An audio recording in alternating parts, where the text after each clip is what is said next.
I'm a lecturer by profession and also a research scholar in Islam and comparative studies. May I know your name, please? I'm Nilima. I respect your great enlightenment, sir, but I have a small qualification to be made. Let us go back to the Bhavishya Purana, Part 3, Khand 3, Adhyay 3, and Slokas 5 to 8. Before going to this, I would just like to mention that maybe you already know, because every prophet who comes in the name of God will fulfill the prophecy which is made for him. So any prophet who fulfills 50% of that prophecy is not qualified to be a prophet. I mean, this is a simple logical thing. So now coming back to the Bhavishya Purana, you talked about the Mleccha leader saying that he is none other than Muhammad. Okay. Now I accept the first half of the thing, of the sloka you said, but the second 50% which is still ignored.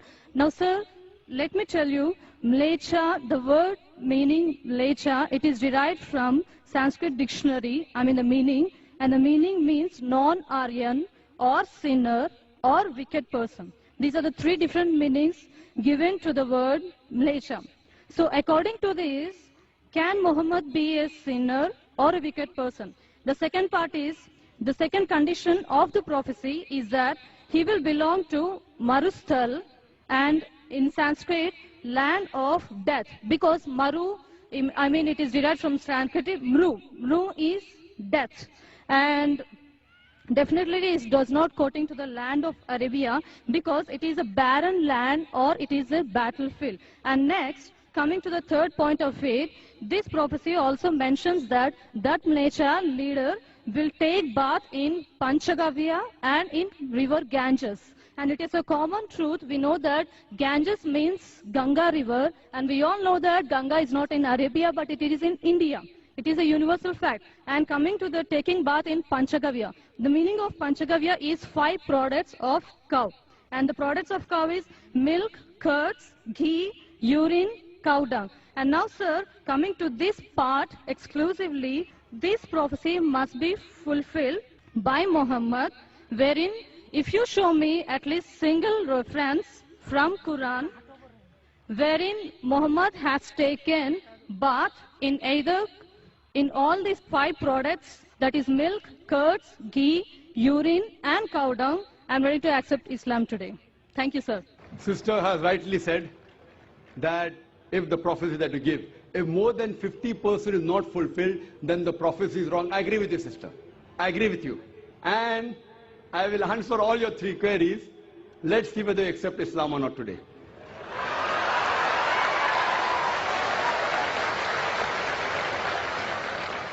That's a different thing, that you may not agree with the truth. I will speak to you. I agree with you. Mleccha, I agree with you, all your 3 definitions. Mleccha, one of the meaning is non-Aryan, meaning a foreigner. One of the meaning is sinner, one is a wicked person. That's the reason, like the Hindus, they call the Muslims as Mleccha. When they say that, they mean actually wicked and sinner. But the other meaning is also foreigner. As far as when I speak, when I quote from any scripture, while quoting and while teaching the meaning, it's not necessary that if the word has got 4 meanings, then more than 2 meanings should be correct. No. Even if one is correct, the meaning is right. For example, the Quran says that don't have pig. Today, if you open the dictionary, one of the slang meanings for pig is a cop, means a policeman. So one meaning is pig, the other meaning is a policeman. But naturally the Quran and the Bible, when the Bible says in the book of Leviticus chapter number 11 verse number 7 and 8, in the book of Deuteronomy chapter number 14 verse number 8, and the book of Isaiah chapter number 65 verse number 2 and 5, when it says don't have pig, it doesn't mean don't have a policeman. If you are a student of comparative religion, if there are 10 meanings, even if one is correct, you have to choose the right one. 2 may be correct, 3 may be correct, all 10 may be correct. But even if one is correct out of 10, it can fulfill the prophecy. So here I agree with you, sister. Mleccha does mean non-Aryan. To Indian it will be a foreigner. And I said in my speech when I translated, a Mleccha means a foreigner. Now you want to go in the wrong way and say Mleccha means wicked here. That is a misunderstanding, sister. If you say the Bible says and the Quran says don't have a policeman, that means you're not a student of comparative religion, you are a novice. If any one of the meanings fulfill the prophecy, one more thing, if there's a doubt, there are 10 points I mentioned, all the others can't be refuted. Your second meaning, marustal. One of the marustal I do agree, mar means death, but the other meaning of marustal in Sanskrit is a sandy track. You go back to the dictionary today and open. In our Islamic Research Foundation, we have a Sanskrit dictionary also, sister. I am a student of comparative religion. I do agree, one is a place of death, the other is a sandy track. So why are you taking the wrong meaning? That means you are going out of the way. So if you see the permutation and combination, all the other points I mentioned are 100% correct. Here also, you have to choose the right meaning. So one of the meanings of marustal means a sandy track or a desert. Coming to your third question, and you accepting Islam, inshallah. The third question that I mentioned in the prophecy, that Prophet Muhammad sallallahu alaihi wasallam took a bath in the Panchgarh, in the Ganges. Now here we analyze that when we say, in the Hindu terminology, when you say bath in the Panchgarh, in the Ganges, it means to purify. One means actually you dip yourself in the Ganges, which I don't expect the Prophet came and dipped himself in the Ganges. It means to purify. I did not give the explanation because the lecture is very long. I can speak on this topic for the full day. I did not give details of everything. I can speak on each prophecy for another few minutes, even for us together.